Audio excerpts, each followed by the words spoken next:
আচ্ছা, একজন সাধারণ মানুষ থেকে দেবতায় রূপান্তরিত হওয়া এটা কি আদৌ সম্ভব? আজকের আলোচনাটা ঠিক এই নিয়েই।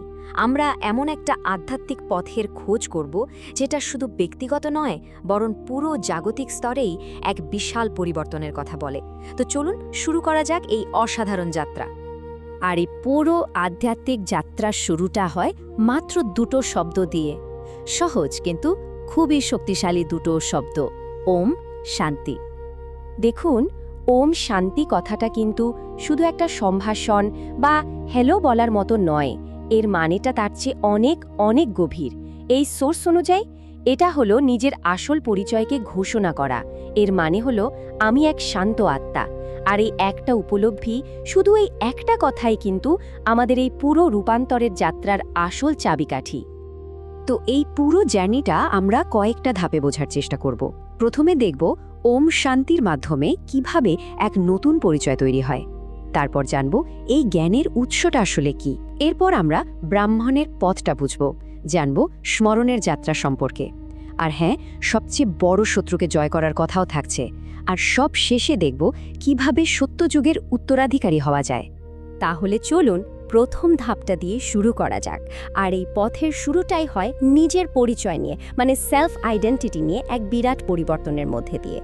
এখানে সবচেয়ে জরুরি, মানে প্রথম যে কাজটা করতে হবে সেটা হলো আমাদের চেতনাকে বডি কনসিয়াসনেস থেকে সোল কনসিয়াসনেসে নিয়ে যাওয়া।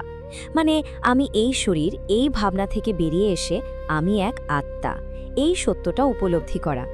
এই যে পরিবর্তন, সোর্স বলছে এটাকেই প্রতীকীভাবে শূদ্র থেকে ব্রাহ্মণ হয়ে ওঠা বলা হয়।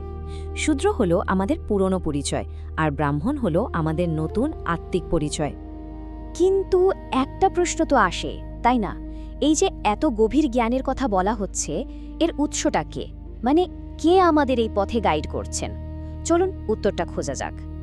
এই জ্ঞানটা ঠিকমতো বুঝতে হলে আমাদের 3 ধরনের পিতার কনসেপ্টটা ক্লিয়ার করতে হবে। দেখুন, প্রথমজন হলেন আমাদের লৌকিক পিতা, মানে আমাদের এই শরীরে যিনি জন্মদাতা। দ্বিতীয়জন হলেন অলৌকিক পিতা, মানে ব্রহ্মা বাবা। উনি হলেন এই জ্ঞান পাওয়ার একটা মাধ্যম বা ইনস্ট্রুমেন্ট। আর সবশেষে তৃতীয়জন হলেন পারলৌকিক পিতা বা শিব বাবা। উনি হলেন সমস্ত আত্মার পরম পিতা আর এই জ্ঞানের আসল উৎস। এই স্লাইডের কোটেশনটা দেখুন, ব্যাপারটা আরও পরিষ্কার হয়ে যাবে। এখানে বলা হচ্ছে শিব বাবা ব্রহ্মার মাধ্যমে শিক্ষা দেন। ব্রাহ্মণদের শিক্ষা ব্রহ্মা দেন না, বরং পরম পিতা দেন। তার মানে কি দাঁড়ালো? ব্রহ্মা বাবা হলেন একটা মিডিয়াম, কিন্তু জ্ঞানের আসল সোর্স হলেন স্বয়ং পরম পিতা। আচ্ছা, তাহলে এই যে নতুন ব্রাহ্মণ পরিচয়ের কথা বলা হচ্ছে, এর আসল মানেটা কি? এই পথে চলার জন্য ঠিক কি কি গুণ বা বৈশিষ্ট্য থাকা দরকার? সোর্স অনুযায়ী একজন সত্যিকারে ব্রাহ্মণের 5টা মূল বৈশিষ্ট্য আছে। 1 নম্বর, পুরনো দুনিয়ার সাথে সব রকম টান বা অ্যাটাচমেন্ট থেকে নিজেকে মুক্ত করা। 2 নম্বর, একজন কর্মযোগী হিসাবে বাঁচা, মানে কাজ করবেন কিন্তু তাতে আসক্ত হবেন না। 3 নম্বর, ঠিক যেন পদ্ম ফুলের মতো থাকা, যেটা কাদায় জন্মেও একদম পবিত্র থাকে। 4 নম্বর, সবসময় সোল কনসিয়াস থাকার চেষ্টা করা। আর 5 নম্বর, আর এটা খুব গুরুত্বপূর্ণ, সবচেয়ে বড় শত্রু কামভিকারকে জয় করা। পদ্মফুলের এই উদাহরণটা কিন্তু অসাধারণ। এই কোটেশনটা দেখুন, এই পুরানো দুনিয়ায় পদ্মফুলের মতো পবিত্র থাকো। এর মানেটা ঠিক তাই। এই জগতের সব কিছুর মধ্যে থেকেও এর কোনো কিছুতেই নিজেকে জড়াতে না দেওয়া, একদম নির্লিপ্ত থাকা। তো এই পথে চলব কি করে? উপায়টা কি? সোর্স বলছে নিজেকে পবিত্র করার বা পিউরিফাই করার আসল যে প্র্যাকটিস, সেটা হলো স্মরণের যাত্রা। এখানে একটা খুব স্বাভাবিক প্রশ্ন মনে আসতেই পারে, এই যে এত হইচই, এত বিশৃঙ্খলার একটা জগতে বাস করে নিজেকে পবিত্র রাখাটা কি আদৌ সম্ভব? আর এর উত্তরটাই হলো কর্মযোগী হওয়া। কর্মযোগী মানে কি? মানে হলো একজন মানুষ তার সংসারের সব দায়িত্ব পালন করছেন, সব কাজ করছেন, কিন্তু তার মনটা সব সময় যুক্ত হয়ে আছে সেই পরম উৎসের সাথে। এটা আসলে আসক্তি ছাড়া কাজ করার একটা শিল্প, an art of action without attachment.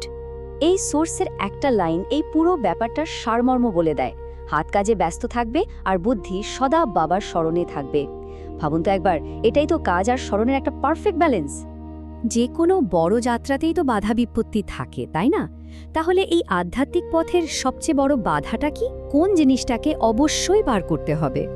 Source বলছে এমন একটা প্রধান বাধা আছে যা কিনা আমাদের দুঃখের শুরু থেকে শেষ পর্যন্ত কারণ হয়ে দাঁড়ায়, আর একে নাম দেওয়া হয়েছে মহাশত্রু। আর এই মহাশত্রু হল কামবিকার বা লাস্ট। কেন এটাকে সবচেয়ে বড় শত্রু বলা হচ্ছে? কারণ এটাই নাকি অপবিত্রতা আর দুঃখের মূল কারণ। এটাই আমাদের আসল আত্মপরিচয় থেকে আমাদের দূরে সরিয়ে দেয়। বেশ, সব বাধা তো পার করা হলো, কিন্তু এই যাত্রার শেষ কোথায়? এর গন্তব্যটা কি? ফাইনাল রিওয়ার্ডটা কি? সোর্স এখানে দুটো যুগের তুলনা করছে, এখনকার কলিযুগ বা আয়রন এজ আর ভবিষ্যতের সত্যযুগ বা গোল্ডেন এজ। দেখুন, এখনকার দুনিয়া অপবিত্রতা, দুঃখ আর নানা ধর্ম, নানা রাজ্যে ভরা। আর অন্যদিকে সত্যযুগ হবে সম্পূর্ণ পবিত্র। সেখানে থাকবে শুধু সুখ আর শান্তি, আর থাকবে একটাই ধর্ম, একটাই রাজ্য। ভাবা যায় এমন একটা সময় আসবে যেটাকে স্বর্ণযুগ বা স্বর্গ বলা হচ্ছে, যেখানে কোনো দুঃখই থাকবে না। সমস্ত সম্পর্ক হবে পবিত্র, দৈবী। জেল বা শাস্তির কোনো দরকারই পড়বে না। আর এই যাত্রার আসল সার্থকতা তো এখানেই, সাধারণ মানুষ থেকে দেবতায় রূপান্তরিত হওয়া। তবে এখানে একটা খুব জরুরি কথা আছে। এই যে পরিবর্তনের কথা বলা হচ্ছে, এটা কিন্তু মৃত্যুর পরের কোনো ব্যাপার নয়। সোর্স অনুযায়ী এই পরিবর্তনটা এখানেই, এই পৃথিবীতেই সত্যযুগ বা গোল্ডেন এজ তৈরি করার জন্য। তাহলে দেখুন, এই সোর্সটা আমাদের সামনে মানুষ থেকে দেবতা হওয়ার এক অবিশ্বাস্য যাত্রার কথা বলছে। শেষে একটা প্রশ্ন কিন্তু থেকেই যায়, পুরো পৃথিবীকে বদলে দেওয়ার আসল চাবিকাঠিটা কি? তাহলে প্রথমে নিজের পরিচয়কে বদলে ফেলার মধ্যে লুকিয়ে আছে।